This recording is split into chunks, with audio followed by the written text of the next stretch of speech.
Pemirsa, pandemi COVID-19 yang dirasakan di seluruh dunia juga berdampak pada upacara keagamaan di Bali. Salah satunya upacara pengerupukan atau sehari menjelang Hari Raya Nyepi yang biasanya diramaikan dengan pawai ogoh-ogoh, tahun ini dipastikan ditiadakan. Ini sesuai dengan surat edaran Majelis Desa Adat bersama PHDI dan Dinas Kebudayaan Denpasar segera menindaklanjuti surat edaran tersebut.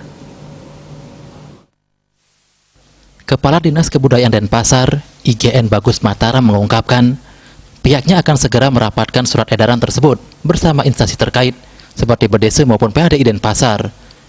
Ia mengaku belum menerima surat edaran tersebut dan berjanji akan membahasnya dengan Berdesa maupun PHDI saat surat edaran tersebut telah diterima. Ia menambahkan untuk tahun ini, pihaknya tidak menganggarkan biaya untuk kreativitas seketrune yang biasanya tiap tahun digunakan untuk kegiatan ogoh-ogoh ini karena masih dalam masa pandemi COVID-19.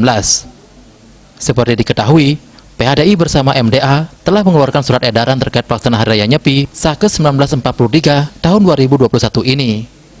Dalam surat tersebut diatur juga tentang ditiadakannya pawai ogoh-ogoh karena masih dalam status pandemi COVID-19.